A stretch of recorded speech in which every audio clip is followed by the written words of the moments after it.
Ya, terus sekarang balik lagi, si agent tersebut mau nggak capai. Oh Kalau bukan, dia mau maksudnya achieve. gini, kalau dia nggak sampai target, dia di cut jadi agent. Oh, nggak apa-apa. Kalau dia masih levelnya masih agent, itu nggak masalah. Oh gitu. Nggak masalah. Sebenarnya target yang diberikan company itu balik lagi ke individu yang Oke, masing-masing oke. ya. Kita mau capai atau enggak, itu Iya, aja. iya, Nggak iya. capai juga nggak masalah kok, nggak diapa-apain. Hanya saja Nggak di cut ya, enggak, agennya ya. Oke, enggak, oke, oke. enggak. Oke, oke. Jadi targetnya tuh diri sendiri berarti ya. Lu mau sukses ya lu jualan. Ya, kalau nggak mau ngapain, ya lu perpanjang terus ya percuma kan. Iya. Mau jadi apa gitu loh. Iya, betul. Lu di situ terus. Yang penting kalau menurut saya adalah what is your aim gitu loh untuk join di bisnis asuransi ini. Iya sih. Tujuannya mau ngapain dulu pada saat kita awal mau join di bisnis asuransi. Mau Jenjangnya iseng ya. aja kah? Atau memang mau menjadikan ini sebagai bisnisnya kita? Atau apa? Kan setiap orang punya aim yang berbeda. Apa dulu aimnya kita? Benar. Karena kalau kita punya aim yang jelas, biasanya akan lebih kuat. Nah itu yang gue bilang, kalau di asuransi ini, lu belajar namanya people skill. Benar people skill banget. Jadi nggak cuman bisa diterapin di asuransi doang, di semua bidang. Karena yang lu hadapin tuh orang gitu loh. Nah, gue tanya, kalau seandainya begitu, kalau ada goalnya, nah berarti itu sebenarnya agen asuransi itu ada jenjangnya nggak sih? Jenjang ada. Oh ada. Dan setiap company itu beda-beda ya. Kayak kalau di Allianz itu kita ada dua level. BE itu adalah business executive, BP itu adalah business partner. Jadi kalau pemula itu biasanya sebagai business executive, BE. Nanti kalau dia udah mencapai omset tertentu, di kita itu 300 juta ya, itu dia bisa menjadi seorang business partner. Ya automatically pendapatannya juga berbeda ya. Pendapatan Karena selain komisi, seorang BP juga dapat yang namanya overriding. Overriding apa? Overriding kita nyebutnya OR. Overriding. Itu semacam kayak gaji apa gimana ya? Enggak, bukan gaji, komisi. Oh komisi juga. Oh overriding Additional, dari downline-nya gitu ya? bukan, dari produksi kita sendiri. Oh. Additional. Oke. Di atas itu? Enggak, kita cuma 2 tingkat. Oh cuma 2 tingkat doang? Oh, oke. Jadi simple lah ya? Simple, Nggak very ribet. simple. Oke. Very Dan itu simple. tiap tahun di review, misalnya udah BP gitu ya. Tahu-tahu mungkin nggak sih agen bawahnya tuh pindah gimana gitu? Pindah kemana nih maksudnya nih? Oh nggak mungkin ya? Pindah kemana maksudnya? Kan udah BP. Targetnya apa sih, ada target penjualannya tercapai segini. Terus bisa nggak sih turun? Bisa dong. Oh, bisa. Bisa dong. Oke. Itu aja kemarin itu waktu pandemi banyak yang turun. Bisa Yang nggak sih? BE bawahnya BP, bisa nggak? Nggak bisa. Nggak mungkin? Nggak mungkin. Oh. Nggak mungkin. Jadi kalau gua BP nih, bawah gua BP, gitu. Bisa itu. Tiba-tiba, oh bisa. Itu bisa. Terus tiba-tiba penjualan gua anjlok gitu, penjualan pribadi anjlok. Terus gua turun dari BE bisa nggak? Bisa. Oh bisa. Bisa Berarti bisa dong. turun dong. Bisa turun. Berarti bisa gua BE, bawah gua bisa BP kan? Pada saat kita dari BP turun menjadi BE, maka BP yang kita punya itu akan jadi milik leadernya kita. Oh. Iya. Gitu. Setelah struktur gitu ya. Otomatis tuh. Terus kita kemana? Otomatis. Posisi kita kemana? Iya, Oh harus. sejajar sama BP kita di bawah? Iya. Oh. Iya. Iya. Oke. Ngomong-ngomong komisi, sebenarnya berapa sih komisi agent tuh? Berapa persen sih? Seperti yang kita ketahui umumnya. Ini ngomong Allianz deh, ngomong Allianz. Allianz ya. Itu kita dapat komisi 5 tahun. Ya. 5 tahun? Iya, 5 tahun. Kalau biasa kita dapat duit keuntungan tuh sekali jual doang kan ya? Iya. Ini sampai 5 tahun? Kita 5 tahun. Tiap bulan dapat? Iya. Tuh. Tergantung bagaimana pembayaran nasabah ya. Jadi kalau misalnya nasabah bayarnya per bulan ya kita dapatnya per bulan. Tapi kalau dia bayar per tahun ya kita dapatnya per tahun. Sekaligus gitu loh. Jadi komisi di Allianz itu ada 5 tahun, ya untuk maksudnya per nasabah kita dapatnya 5 tahun. Tahun pertama itu kita dapat 30%, tahun kedua juga 30%, tahun ketiga 5%, 5% dan 5%. 30% tuh gede banget ya? Iya. Gede banget itu. Komisi gede itu. Anggap deh. Rata-rata berapa sih? Kalau biasanya rata-rata nih berapa premi yang orang bayar sih? Berapa sih? 500 juta. Rata-rata deh, rata-rata. Premi paling minim itu kan 300.000. Nah. Kalau maksimumnya mah nggak ada, bebas Iya, berapa aja. Tergantung juga produk apa yang kita beli, Iya. benefit apa yang kita beli, usia dari si nasabah tersebut. Nah, itu baru biasa kita bisa hitungkan berapa premi yang harus dia bayarkan. Rata-rata yang masuk asuransi itu orang kerja kah? Oh, semua dong. Semua ya? Mulai dari anak kecil, orang kerja, orang tua, Presentasi yang paling gede? usia produktif. Oh iya. Ya pastilah ya. Usia produktif, ya. betul. Benar. Kayak orang kerja lah ya. Iya, karena di saat usia produktif biasanya anak-anaknya itu kan masih kecil. Dan kita nggak pernah tahu yang namanya sakit, kecelakaan, itu bisa terjadi kapan saja. Pertanyaannya, Kapan? siapa yang mau bayarin? Iya benar. Karena seperti kita ketahui semua, mau punya asuransi atau enggak, sebenarnya setiap orang itu sudah punya asuransi, Dre. Cuma yang bayar siapa gitu kan ya? Bukan. Begitu bayi itu lahir, dia sudah punya asuransi juga. Iya. Asuransinya si baby itu adalah kedua orang tuanya. Iya, yang bayarnya. Karena pada saat anak itu sakit, yang bayar biaya rumah sakit siapa? Tergantung. Kedua orang tuanya kan? Iya. Nah, kedua orang tua itulah asuransinya si baby tersebut. Kalau ngomong bayi nih, bisa nggak sih belum lahir udah diasuransiin? Nggak bisa dong, kan belum lahir. Iya. Minimal dia udah lahir 1 bulan lah. Baru bisa. 1 bulan lah. Berarti sebenarnya kalau kita ngomong gitu, tadi disebutin semua orang itu ya pasti punya asuransi ya. Tergantung siapa yang bayar kan. Sedih dari kata-kata kayak gitu, sebenarnya jual asuransi itu gampang apa enggak sih? Gampang. Apalagi zaman sekarang ini ya. Iya, sekarang orang sudah lebih insurance minded kalau saya lihat. Insurance minded ya. Udah lebih insurance minded dibandingkan 10 tahun yang lalu ya.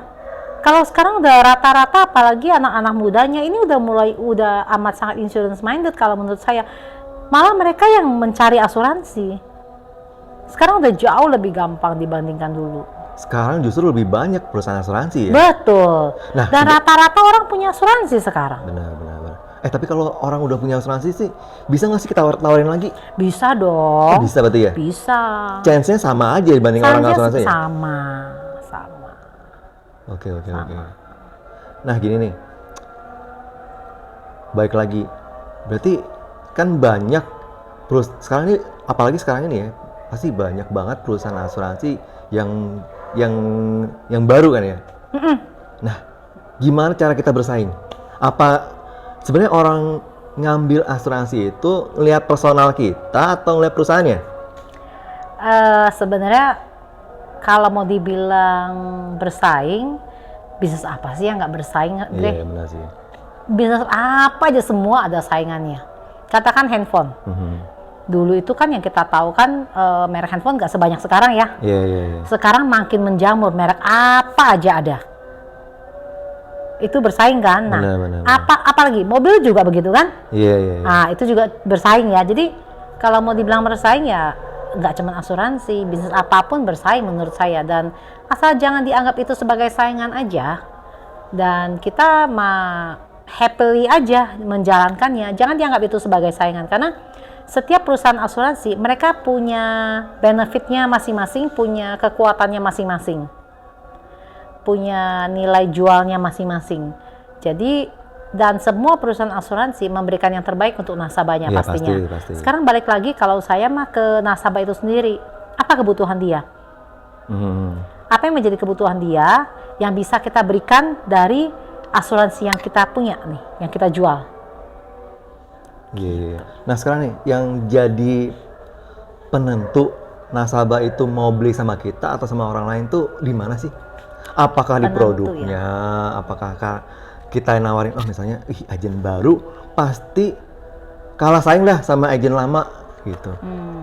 Kalau dibilang begitu nggak tepat juga ya, Dre. Karena ya? semua orang, ya kalau menurut saya sih kurang tepat ya. Karena semua orang pasti ada the first time buat mereka. Iya. Bener nggak? Bener. Semua orang mengalami yang namanya sebagai beginner, termasuk saya sendiri. Saya juga awalnya itu dari seorang ibu rumah tangga loh, yang nggak punya background asuransi sama sekali, yang dimana saya juga sebagai newcomer di dunia asuransi, beginner, newbie banget lah. Iya. Ya, dan ya kita jalani aja prosesnya. Dibilang susah ya pasti ngalamin lah masa-masa susah, up and down-nya pasti. Ya jalanin aja prosesnya. Nah, yang baru mau jadi agen pasti bingung nih. Sebenarnya apa sih kuncinya? Maksudnya kuncinya apa ya? Maksudnya gue bilang gini, gue agen baru nih, itu agen lama. Gimana gue bersaing gitu? Konsisten aja kalau menurut saya. Karena nasabah boleh nggak itu sih maksa? ya jangan loh, makin kita maksa ya orang makin kabur lah. Karena kita sendiri nggak suka kan dipaksa. Benar. Orang lain juga berarti sama, dia juga nggak suka dipaksa. Kalau saya sih gini ya, kamu saya agen baru, kamu agen lama. Gimana cara saya bersaingnya? Selama kita punya product knowledge dan kita ceritakan apa adanya ke klien, biasanya klien mau kok. Benar. Dan yang penting bagaimana servicing kita ke klien ya. Iya benar. Itu yang paling penting. Saya juga dulunya dari newbie banget, dan di mana juga mau minta referensi juga susah karena kan orang belum tahu ya bagaimana servicing kita. Ya udah jalanin aja, lama-lama orang tahu bagaimana kitanya. Dan kalau saya malahan kalau tadi Andrea tanya, orang ngambil asuransi itu sebenarnya ngelihat kitanya atau produknya atau company-nya kan gitu kan, tadi ya sempat tanya ya. Betul. Kalau saya pribadi, nasabah malah lebih prefer saya pribadinya gitu. Jadi waktu itu pernah ada satu nasabah saya bilang begitu, Sian, gue nggak mau tahu lu kemana, pokoknya gue mesti ikut lu. Lu mau pindah kemanapun, gue ikut lu. Karena pelayanannya ya. Iya. Betul. Jadi, nah ini yang gue bilang, itu people skill, gimana orang itu ngelihat attitude, tanggung jawabnya, itu pasti ngikut kemana-mana deh. Gitu. Nah, ngomong-ngomong soal komisi, emang ada tanggung jawabnya sih? Tanggung jawab maksudnya? Jadi agent itu, apa cuma ngeliat, ih anjir, komisi gede banget, gue pengen gitu. Di balik itu ada tanggung jawabnya sih? Ya iya dong. Coba kita mesti servicing dong klien. Servicing maksudnya gini loh, di saat nasabah kesulitan nih, gue di rumah sakit nih. Nah itu kayak gimana tuh? Ya hal-hal kayak begini lah kita servicing. Gitu ya? Jadi apa yang bisa kita bantu untuk dia? Harus ready lah, orang bilang harus ever ready. Tapi kan lu nggak mungkin dong 24 jam, jam 1 mungkin lu udah tidur kan? Iya. Tahu-tahu klien telepon, gue di rumah sakit, lu nggak ngangkat, pernah nggak gitu? So far sih enggak. Nggak pernah ya? Mereka tahu lah, karena kalau mereka terus di rumah sakit dan butuh bantuan ya kan kita sudah ada orang-orang di rumah sakit yang akan bantuin. Dan lagian untuk urusan klaim itu nggak harus saat itu juga, bisa setelahnya nanti kita bantu urusannya. Oh iya. Jadi nggak apa-apa, mereka tindakannya dulu. Jadi apa yang harus dilakukan di rumah sakit dilakukan aja, nggak apa-apa, kita bisa nanti. Benar. Benar 21 menit nih. Oh ya. Oke, langsung. Kan banyak nih viral, kalau agen asuransi itu gajinya 1M sebulan, 1 bulan. Bisa nggak sih? Bisa dong. Bisa ya? Bisa dong, ini copot terus nih. Bisa dong, tergantung bagaimana kita melakukannya, dan yang pasti itu bukan dari perorangan ya, dari tim lah, teamwork lah, semua teamwork. Itu. Bagaimana kamu mengangkat meja sendiri kan nggak mungkin, tapi kalau rame-rame kita angkat meja akan menjadi lebih ringan kan, kerjasama semua tim lah. Jadi kita memang harus bangun tim lah, nggak mungkin kita kerja sendiri di sini. Jadi kalau jadi agent itu jangan lu jualan sendiri, tapi lu harus bangun tim. Iya, betul. harus bangun tim. Jadi benar-benar ini people skill, gimana lu mencari, jadi sales, mencari nasabah, dan lu harus bangun tim. Itu emang nggak gampang gitu. 1M mungkin ya? Mungkin Mungkin banget banget. ya? Mungkin banget. Tapi Nah, udah ada harus orang bangun, ya? tapi harus bangun tim ya. Nggak Udah ada bisa orang ya kerja berarti ya? sendiri. Ada Iya, orang ya? Ada. Itu ada orangnya. Ada. Itu kan yang sempat viral itu kan banyak gitu. Itu kan bukti Nah. orang-orang yang sudah memang Nggak, karena orang nggak percaya, menghasilkan. bener apa nggak sih? Malah yang katanya expert pun bilang nggak mungkin. Ya kalau untuk membuktikan bagaimana kalau misalnya join juga. Nah, Untuk spill deh membuktikan tabungannya, kan? ya. Spill deh tabungannya. Gitu. Kayaknya udah cukup deh. Gue pikir masih berapa menit, soalnya udah 20 menit. Nah, cukup sampai sini. Ini section cerita asuransi. Oke, sekian dari gue, Andri. Nanti kita balik lagi topik yang lain. Thank you.